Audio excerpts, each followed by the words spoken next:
You finally put together that new opt-in and you're ready to share it with the world, but you haven't written a welcome sequence for it yet. There might be a moment when you wonder, do I really need to create a sequence for this? Or do I need to create a new sequence for this?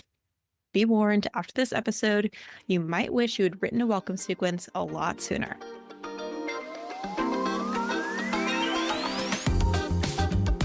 Being an online business owner is full of ups and downs. Some days you can't imagine going back to your 9 to 5, and other days you want to burn your whole business to the ground. We get it. Welcome to Chaos to Conversions, a podcast of practical, no BS strategies to grow your online business. Each week, we're chatting about launching, copywriting, mindset, and more, so you can make sense of the chaos and do more of what works. Join the conversation and let's grow together. Welcome back to Chaos to Conversions. Today we're talking all about welcome sequences, which is truly, without a doubt, like one of my favorite things to talk about. I don't know what it is about. No, that's a lie. I do know what it is about welcome sequences that I really like. And it's kind of the creativity, but really the strategy that goes into it. I get really into the welcome sequences I write for clients, and I may not be able to put that passion on you and get you as excited as I am, but I'm hoping that this episode at least gets you a little excited about writing one, a little more motivated about putting it together, a welcome sequence.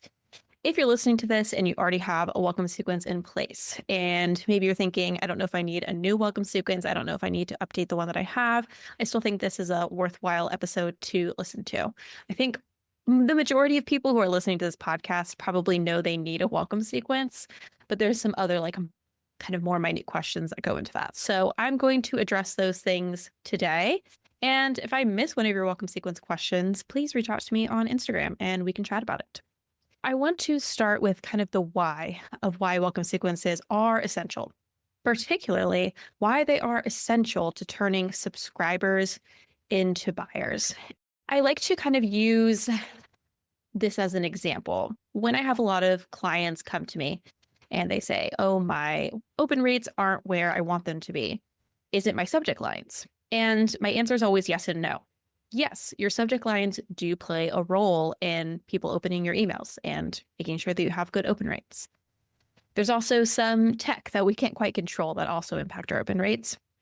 And another factor is how nurtured our audience is, how engaged they are, how connected they are to our brand, our products, whatever that might be. And the welcome sequence is the portion that plays a really big role in that connection and establishing a really strong foundation for the people who come onto your list.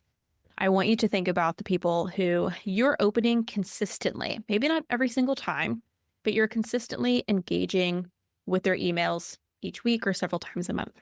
I'm willing to bet that these are people that you have some sort of personal connection with, people that you really like, people that you really like their products, you're really interested in what they're putting out there, and you really get something from those emails that they send you. So what that tells me, right, as someone who's also that person who is opening up emails from people that I feel like I know their brand really well, is that we have to establish that kind of foundation with the people who come onto our list. If we ask people to come on, and I'm sure you've also had this happen, where you sign up for an opt-in or a freebie, and then you start getting emails from people and you're like, who the heck is this? I have no idea. And you stop opening their emails or you unsubscribe. I do that all the time.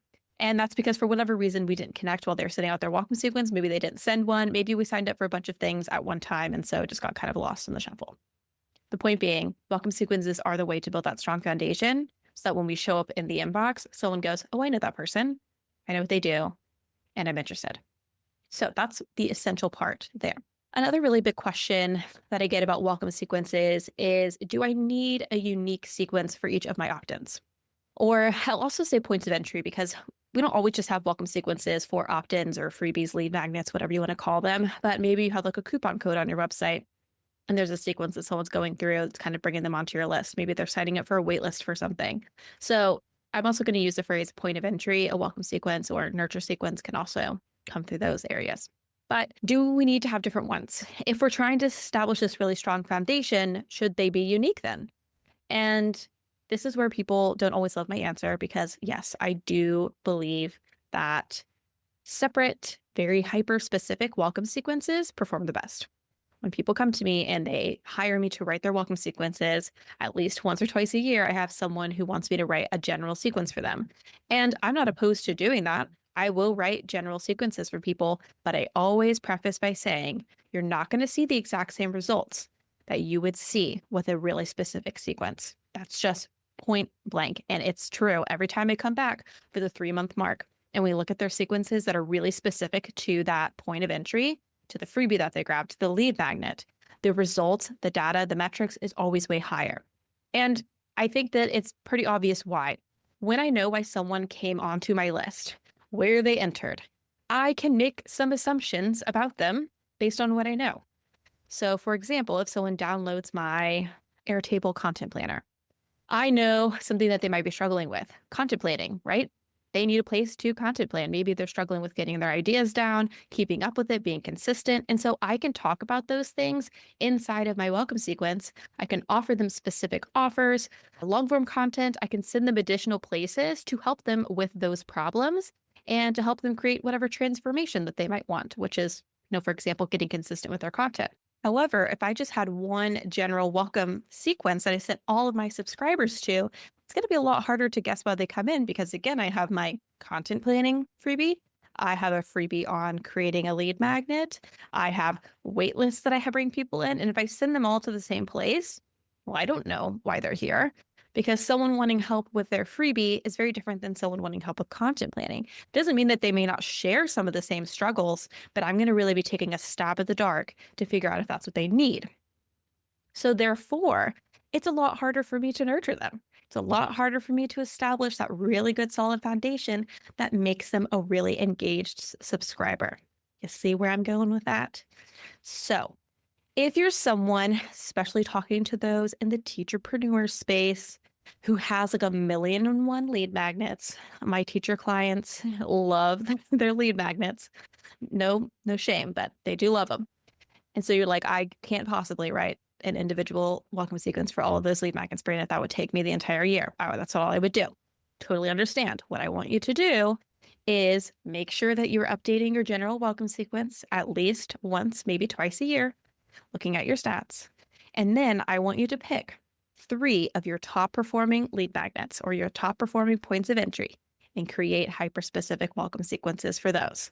So at least the most common places that people are coming in, you do have a really specific welcome sequence to build that super strong foundation. Another benefit to having unique sequences to your opt-ins or whatever point of entry that they're coming in through. A, it's a lot easier to write the sequence and nurture your audience when, again, you know why they're coming in, you know what problems they might be facing, what they want. B, the sequence performs a lot better. And C, like I said, they're more engaged.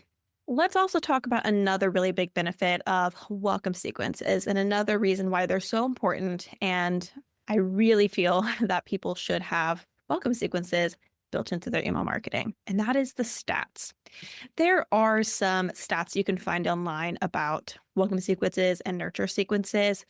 I have found them to be very all over the place though, and a lot of the stats you'll find talk about a welcome email. So it's like one specific email that you're sending someone because the first email is almost always the most high performing. I've seen most of my clients that I do email sequences for, their first emails getting 70% or above open, sometimes even 100% open. And it makes sense, right? Because if someone is trying to grab a freebie, they're probably opening that email to go and grab it. And then you're also going to see really high click rates on that initial email, probably 20% or above. That's not uncommon to see, again, especially on that first email, because again, they're trying to grab, a coupon, a freebie, a whatever they're grabbing, training.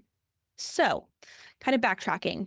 The data there is really important though, because it tells us that when people come in, they are super highly engaged and they are interacting with our content typically from the get-go. So while we have their attention, we want to utilize it.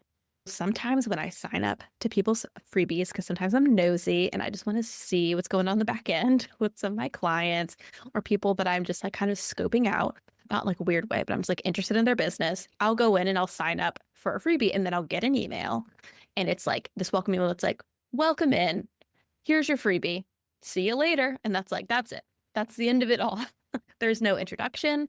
There's no talking about what I might be feeling, how they can help me, how I can continue to connect with them. That is so important. Like so many people are opening that first email, especially if all you do is go, here you go, and you pass it off, you are missing so many opportunities to nurture, to build that strong foundation. I want you to think of it like if you went to some sort of conference or networking event and you were expecting to make these really strong connections with people, and all you did was went up to them and you went, hi, and you waved at them, passed them your business card, and walked away. Like, probably not going to have a lifelong connection built based on that interaction. But if you went up, you introduced yourself, you talked about what you do, you asked them about themselves, their selves, then yeah, you're much more likely to build some sort of relationship there. Another thing that you'll find with welcome sequence stats that you might see online is talks about welcome sequences helping boost revenue. And I do agree with that. However, what I don't agree with is that sometimes clients come to me and they are like, well, I want to sell in my welcome sequence. Obviously, we always want to sell in our welcome sequence. I'll talk about that in another episode coming up, I believe next month, where I'll be sharing what I actually would put in a welcome sequence, what I do put in my welcome sequences, how I strategize those welcome sequences. But what you should know is that at least 1 to 2 emails in that sequence should be promoting an offer. And you can also kind of slip in little offers throughout the sequence as well, and like your PS and things like that. Yes, welcome sequences can boost your revenue because people can buy during that period when they're in the welcome sequence. However, I also want you to consider, especially nowadays in 2025, selling is a bit slower. The customer journey and the time from the first point that someone hears from you to when they make a purchase can be a lot longer and a bit slower. Sometimes people will say, well, I'm not selling anything in my welcome sequence. That must mean it's not working. That's not true. If we don't talk about our products, we can't sell them anyways. But it often takes multiple points of introducing someone to something, of putting the offer in front of them to see that result and them transfer, to convert to a buyer. So what I would look at is if you're thinking, well, my welcome sequences aren't helping me sell. Like I'm never selling anything through email. Are you talking about your offers in your other emails? Are you selling in your other emails? Because if you, again, they only hear about it one time in your welcome sequence, they might still be thinking about it at that point, especially if it's a higher priced offer. With my clients who have lower priced offers inside their welcome sequences, sure, if you have a $9 offer in there, you're probably going to see more sales. If you're promoting a membership, if you're promoting some sort of larger program, yeah, there's going to be a much longer buying cycle there. Even if you're promoting a bundle in specific industries, there's going to be a longer buying cycle there. Teachers are going to think more about spending $40 on a bundle than they are about a $4 product. But either way, there's often going to be multiple touch points before that purchase is made. So just something to think about. You can't just say it once, whether that is in your weekly emails or in your welcome sequence, and hope that someone's going to make a purchase. We have to continually put it in front of them. Another thing that I love about welcome sequences, a really big benefit, is the segmentation opportunities. So again, we have people coming into us from different points of entry. And so we can segment people based on that. So going back to the kind of freebies that I have set up, I could segment people based on this person's interested in content planning because they grabbed my content planning calendar. This person's interested in welcome sequences, most likely because they grabbed information about my lead magnets. You can also segment on different things. Like, again, if you're in the teacher space, you could segment on grade level or content area. If you are someone who offers different services in your business, maybe you do coaching and you also have a membership, you can kind of segment based on the kind of interest there, on what they're interested in or what they might be a good fit for based on their, again, that point of entry, whatever they signed up for to get on your list. But this is really helpful for selling down the line. When you are able to send targeted emails to a segment, you're much more likely to see higher performance on your emails and more sales later on. The reasoning for that is, let's say I want to send an email about content planning services or a workshop where I'm doing content planning. I could send it to my whole list and I would probably see some interest. But if I sent it to just the people who already told me they're interested in content planning or they need help with content planning, yeah, I'm going to see better results there because those people already said they needed that, right? Again, same as if you are a teacher, you could send information about 5th grade resources to your entire list, except if your list also has 3rd, 4th grade teachers on it, people are going to get tired of hearing about that because those resources may not be relevant to them. So something to keep in mind. You can segment by adding tags or, segment groups Whenever they sign on, you can also add different segmentation opportunities inside of your welcome sequences by them like clicking links and that adds tags, or asking like poll questions and adding tags or segments based on the kind of answers that they give. Okay, I hope this episode was helpful in you understanding why welcome sequences are so important to your business. And I hope that if you're sitting here going, eek, I don't know if my welcome sequences are doing that well, I have a lot of questions, I need help setting them up. One of the best ways to get help from me is by joining my membership, the Copy Huddle. Every single week, you get opportunities to submit audits. So you can actually submit welcome sequence copy to me and I'll look it over, offer personalized feedback on that welcome sequence. We also have data days every single month. So we can look at your welcome sequence stats and see what emails might need a little bit of help, a little bit of redoing, revamping to make it better. And we can talk about how to improve on those sequences. Of course, I also write welcome sequences for clients, and this is a complete done for you service. So you actually pass it off to me. I strategize your sequence from top to bottom and deliver those emails to you. If you're interested in working with me in either of those capacities, I'll have the links in the show notes.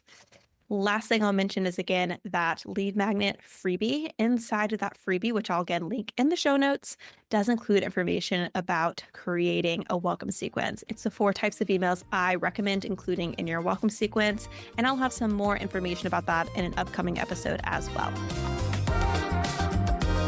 Thanks so much for joining the conversation today. If you want to learn more about how we can work together on email marketing, launch copy, or content planning, head to therelevantcollective.com. I'll meet you back here next Tuesday for more practical strategies to take your business from chaos to conversions.